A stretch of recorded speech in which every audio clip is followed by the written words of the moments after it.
에스라서 1장 1절에서부터 11절까지입니다. 하나님께서 다양한 방법으로 하나님의 뜻을 하나님의 백성들에게 알려주시는데, 계시하여 주시는데 성경을 통해서 말씀하십니다. 기록된 하나님의 말씀을 통해서. 두 번째는 자연 만물을 통해서 말씀하십니다. 성경을 특별 계시라고 하고 자연 만물을 일반 계시라고 해요. 또 하나의 계시 방법이 있습니다. 그것이 뭐냐면 역사를 통해서 말씀하십니다.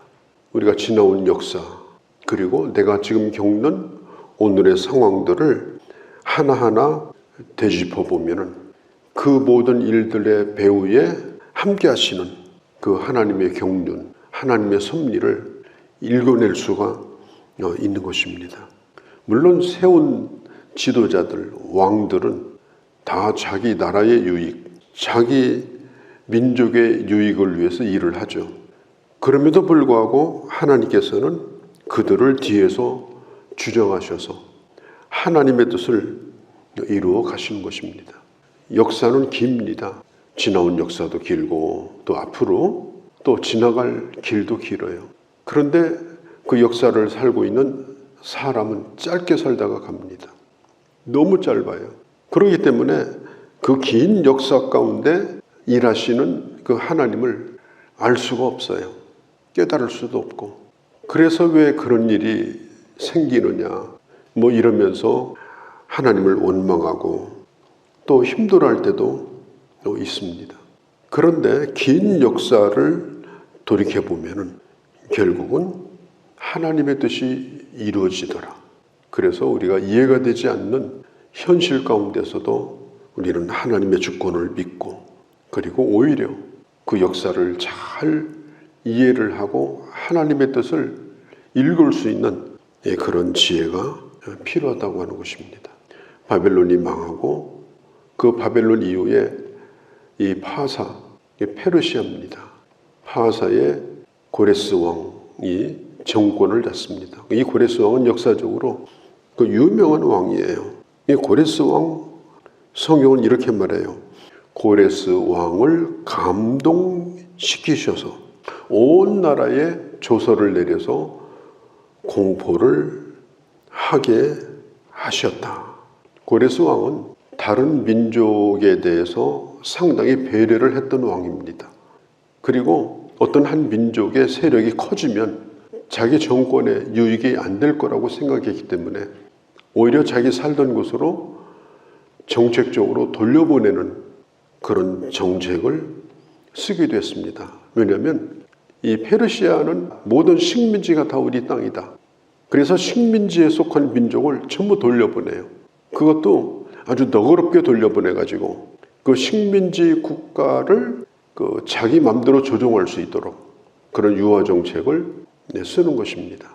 그러니까 유대인들은 하나님의 성전을 상당히 중요하게 생각하고, 이 유대인들을 돌려보낼 때는 성전 재건에 대한 것을 도와주겠다고 약속을 하고 그렇게 조서를 내려요.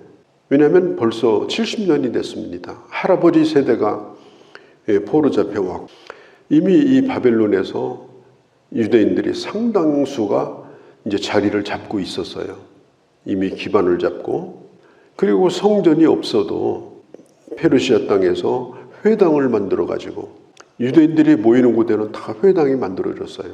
그래서 성전 제사는 드리지 못한다더라도 회당에서 모여서 예배를 드리고 말씀을 배우고 민족 정신을 거기서 불어넣고, 이렇게 이미 그 공동체가 자리를 잡았기 때문에 안 돌아갈지도 모른다고 생각을 했기 때문에 이 고레스 왕이 이렇게 얘기를 해요.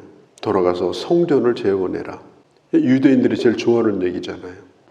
그리고 내가 가만히 보니까 하나님은 모든 만물의 주인이신 그런 하나님이다. 당신들이 돌아가서 그 성전을 재건해라. 돌아가는데 필요한 것은 우리가 충분히 줄 거다. 어디에 있든지 누구든지 이 유대인들이 돌아가려고 할 때는 붙잡지 말라. 돌아가지 말라고 누구도 말하지 말라. 그럴 의사가 있으면 오히려 금이나 은이나 필요한 것을 주어가지고 돌려보내도록 그렇게 해라. 이런 조서를 내려요. 대단히 파격적이죠. 성경은 예레미야의 예언이 이루어졌다고 말합니다. 예레미야가 이 예언을 할 때 얼마나 욕을 많이 먹었는지 몰라요. 아주 재수없는 선지자라고 구덩이다가 집어넣기도 하고 옥에다 가두기도 하고 때리기도 하고. 근데 예레미야는 반드시 바벨론에게 망할 거다. 성전도 다 허물어지고 성전에 있는 것도 다 빼앗길 거다. 그러나 회개하게 되면 하나님께서 다시 돌아오게 할 것이다. 70년이 지나면 그런 일이 일어나게 될 거다. 이런 얘기를 이스라엘 백성들은요, 너무 먼 얘기니까, 내 생전에 그런 일을 보겠는가, 또 현실적이지도 않은 얘기니까. 그런데 실제로 바벨론이 이 남유다를 완전히 다 망하게 한 겁니다. 성전도 다 파괴됐습니다. 그리고 70년이 지난 거예요. 옛날에 우리 서울에 뚝방동네라고 있어요. 판잣집. 청계천에서부터 저 답심리, 그쪽에 쭉 이 한강이 흐르는 그 가가 어마어마했습니다. 이 판자촌이. 강가에다가 또 갈 곳 없는 사람들이 거기다 자리를 잡고 살았어요. 집도 아니에요. 불나면 끄지도 않아요. 그런 판자촌이 서울에 어마어마하게 많았습니다. 이스라엘 백성들이 어디다 자리를 잡았느냐? 그런 강가에 자리를 잡았어요. 거지 생활을 한 겁니다. 그리고 강가에다가 악기를 걸어놓고 노래를 부르고 매일 울면서 하나님을 불렀던 사람들이 이게 유대인들이에요. 정말 돌아갈 수 있을까? 이대로 여기서 거지 생활하다가 끝날 것인가? 그렇게 70년을 지내면서 이스라엘 백성들이 서서히 바벨론 문화의 세속화가 됩니다. 거기서 자리를 잡는 사람도 생기고 돈 버는 사람도 생기고 아들도 낳고 손자도 낳고. 이제 그럴 쯤이 되었을 때 하나님께서 이제 돌아가라 이렇게 말씀을 하십니다. 분류를 해보면요, 1장에서 6장까지가 1차 포로 귀환입니다. 1장에서 6장까지. 이때 지도자가 누군가 하면 수룹바벨이에요. 나중에 수룹바벨에 의해서 성전이 재건되죠. 이 사람은 유다 지파의 다윗의 후손입니다. 그리고 2차는 7장에서 마지막 10장까지. 이때 지도자가 누군가 하면 에스라입니다. 신앙 회복의 운동을 일으켰던 에스라. 자, 고레스 왕이 이제 명령을 내리죠. 돌아가라. 원하는 사람 누구든지 돌아가라. 이 바사 페르시아 사람들에게도 그들이 원하는 게 있으면 뭐든지 다 줘라. 왕이 얘기합니다. 그들이 원하는 건 다 주어서 내보내라. 그리고 심지어 하나님 앞에 제물을 드릴 수 있는 짐승도 달라고 하면 제물도 내줘라.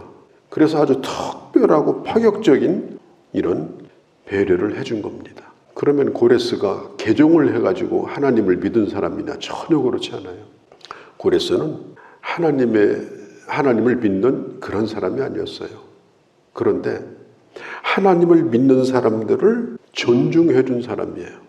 하나님의 백성들이 드리는 예배, 성전, 또 그런 모든 것들을 그대로 존중해 주고 할 수 있도록 도와주고.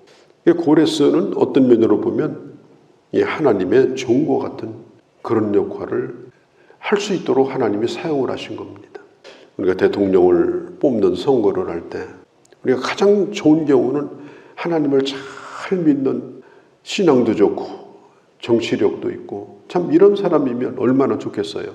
그런데 그런 사람이 없을 때는 우리가 하나님 앞에 기도하지 않습니까? 우선은 교회를 존중히 여기고 기독교 신앙의 가치를 존중해주고 하나님의 교회가 중요하다고 하는 사실을 인정해주고 예배를 드릴 수 있도록 도와주고, 그런 정신을 가진 사람, 그런 마음을 가진 사람을 대통령으로 뽑게 해달라고, 그런 사람이 되게 해달라고 저도 기도를 하고 투표를 했습니다마는 꼭 기독교인이 아니라 하더라도 그런 사람들이 있거든요.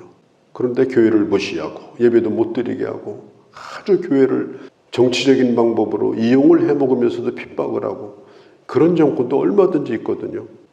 우리는 그런 사람들을 원치 않습니다. 그런 면에서 고레스는 역사적으로 아주 대단한 왕이에요. 참 큰 영웅입니다, 이 사람이. 역사에는 키루스라고 나와 있는데요. 그런데 놀랍게도 이 유대인과 또 하나님을 섬기는 이 모든 것들에 대해서 이렇게 도와주는 일을 한 거예요. 어느 정도인가 하면은 느부갓네살 왕 때 가지고 왔던 성전의 도구들 다 합치면은 5,000가지가 넘습니다. 그것들을 전부 다 챙겨가지고 유다 총독 세스바살이라는 사람에게 넘겨줘요. 그래서 성전을 재건할 때 다시 그것을 사용할 수 있도록 그렇게 배려를 해주게 됩니다. 그런데 이 조서를 대하는 유대인들의 반응은 어떨까? 조금도 머뭇거리지 않아요. 즉시로 바벨론을 떠나기로 합니다. 70년 동안 정들었으면 이미 몸에 젖어 있지 않습니까? 더군다나 포로 잡혀온 세대가 아니라 바벨론에서 태어나고 자라난 세대가 벌써 존재하는데 2세, 3세가 이미 나와 있는데 족장들 그리고 이 제사장들, 레위 사람들, 지도층들 이런 사람들이 앞장을 섭니다. 그리고 이 일을 추진을 합니다. 5절에 보니까 이에 유다 베냐민 족장들과 제사장과 레위 사람들과 그 마음에 하나님께 감동을 받고 올라가서 예루살렘의 여호와의 성전을 건축하고자 하는 자가 일어나니 그동안에 보았던 모든 것들을 바벨론에 두지 아니하고 다 가지고 나와서 하나님의 일을 하기 위해서 그곳을 떠나게 됩니다.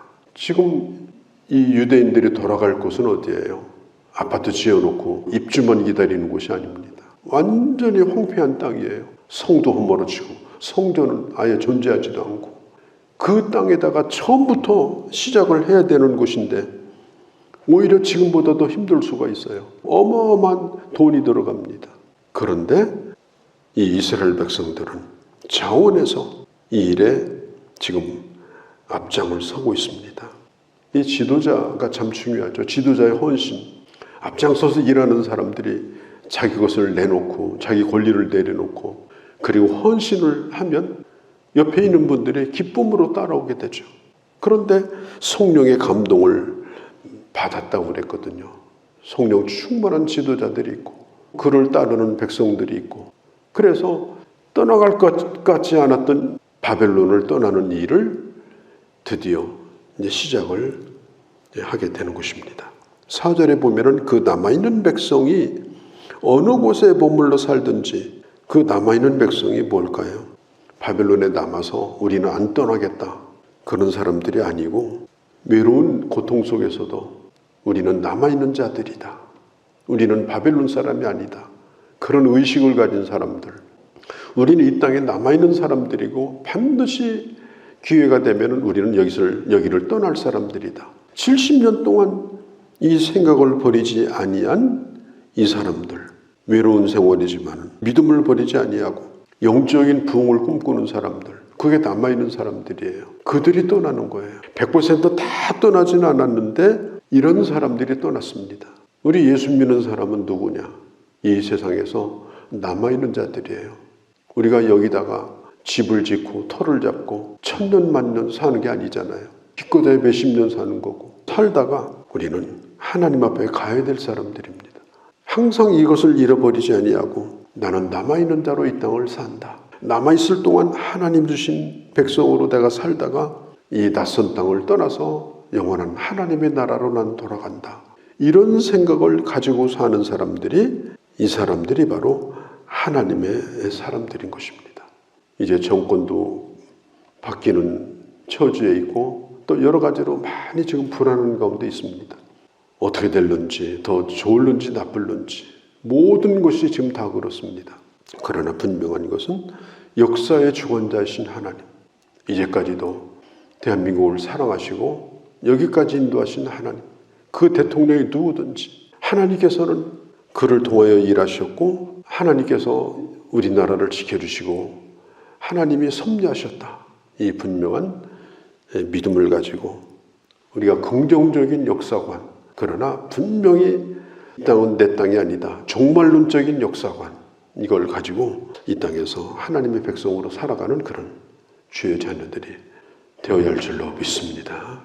걸어가신 우리 아버지, 오늘도 저희들을 사랑하셔서 우리로 하여금 이 에스라서를 시작하게 하시니 감사를 돌립니다. 이 역사의 주인이시고 그가 누구든지 하나님은 하나님의 종으로 사용하셔서 하나님의 나라를, 하나님의 교회를, 주의 복음이 이 땅에 끊임없이 세워져 갈 수 있도록 사용하심을 믿습니다. 저희들 우리 자신뿐 아니라 나라를 위해 기도하고 지도자를 위해 기도하고 그리고 하나님의 주권을 믿고 아버지 하나님 주님의 나라를 바라보며 하나님의 백성답게 살아가는 저희가 되게 하여 주옵소서. 우리 주 예수님의 이름으로 기도하옵나이다. 아멘.